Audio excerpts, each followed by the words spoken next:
Vous dites qu'il faut plus d'équité lors des élections. Est-ce à dire qu'il y a eu de la fraude, par exemple, lors de la dernière présidentielle de 2018 ? Nous savons effectivement qu'il n'y a pas eu toujours la transparence, la liberté dans l'expression du suffrage universel. Et nous nous fixons comme objectif principal de travailler dans ce sens-là. Donc il y a eu de la fraude en 2018, c'est ça ? Mais oui.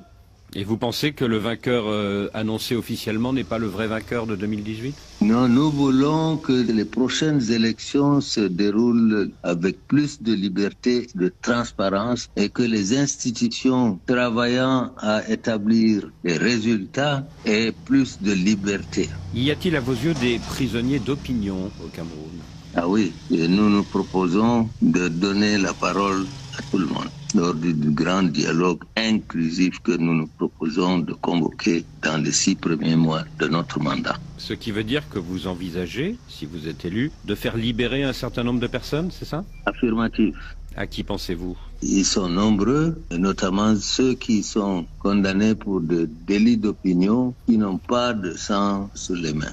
Que pensez-vous du sort qui est fait à l'ancien secrétaire général de la présidence, Marafa Hamidou Yahya, qui est en prison depuis 13 ans ? En fait, ils sont, je crois, quelques-uns d'anciens secrétaires généraux de la présidence de la République qui sont en détention. Nous avons des gens qui leur rendent visite, qui nous disent bien ce qu'ils pensent, ce qu'ils vivent, et nous pensons effectivement les libérer pour qu'ils participent à ce dialogue national inclusif. Et que pensez-vous de la démarche récente d'Amnesty International qui demande la libération de 36 cadres du parti MRC de Maurice Kamto qui sont en prison depuis 5 ans ? Eux, comme ceux auxquels vous avez fait allusion dans votre précédente question, nous allons prendre leur contact, nous allons leur donner la possibilité de participer à ce grand dialogue national inclusif et ils auront la parole pour s'exprimer. Premier ministre, votre parti UNDP est pour l'instant très loin derrière le parti au pouvoir RDPC dans la plupart des régions du pays. Qu'est-ce que vous comptez faire d'ici le 12 octobre pour combler ce retard ? D'abord, ce que vous appelez très loin derrière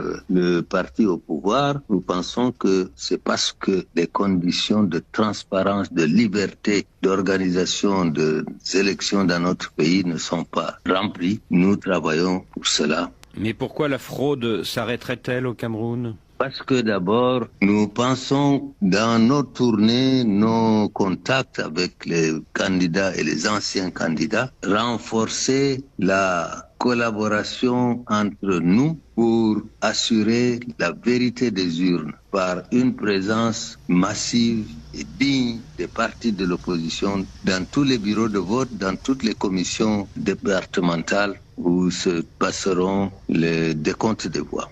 Le 12 octobre, il y aura 11 candidats de l'opposition face au président sortant Paul Biya et il n'y aura qu'un seul tour. Est-ce que mathématiquement, les voix de l'opposition ne vont pas se disperser au profit du candidat du pouvoir ? On peut le penser et c'est pour cela que je prends personnellement contact avec tous ces candidats qui sont encore en liste, mais également des candidats dont la candidature a été rejetée et nous discutons et je suis satisfait jusque-là de ces contacts-là et de la détermination de tous les candidats, de tous les acteurs de la politique dans notre pays que cette fois-ci, une plus grande transparence, une plus grande liberté des élections se passera et que nous aurons la victoire le 12 octobre. Il y a 10 jours, le candidat Issa Chiroma a été désigné candidat consensuel de l'opposition par une fraction de l'opposition. Qu'est-ce que vous pensez de cette initiative ?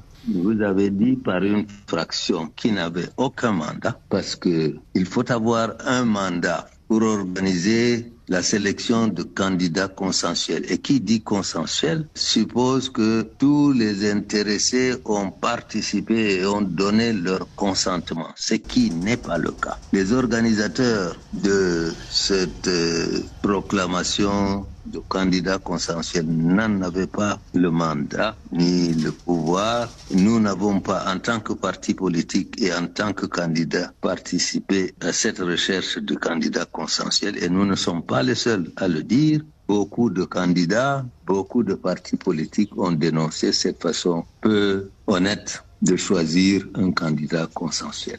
Alors entre Issa Chiroma et vous, c'est une longue histoire. Vous étiez ensemble jusqu'en 1992, puis à ce moment-là, vous avez rompu. Et tout récemment, il y a quelques jours, l'opposant Maurice Kamto, qui n'a pas le droit de se présenter et qui n'a pas encore donné de consigne de vote, vous a invité, Issa Chiroma et vous-même, qui êtes tous deux originaires du nord du pays, à vous entendre pour fusionner vos deux candidatures. Qu'est-ce que vous en pensez ? Bien, c'est pour cela que, après avoir écouté non seulement l'appel du professeur Kamto, mais aussi d'autres responsables de partis, nous avons relancé cette demande de rencontre entre nous pour que nous puissions nous entendre. Une rencontre entre Chiroma et vous? Une rencontre entre, oui, M.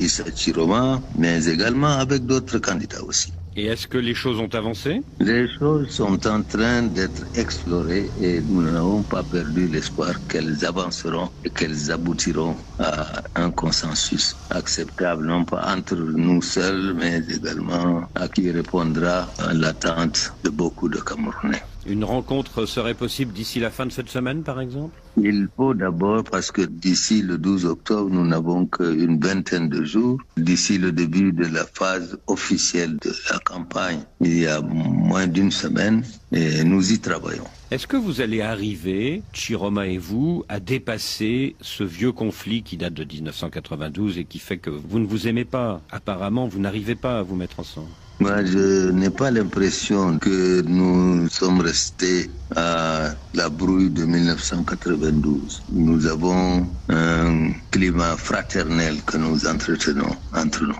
Et vous pourriez arriver à fusionner vos deux candidatures?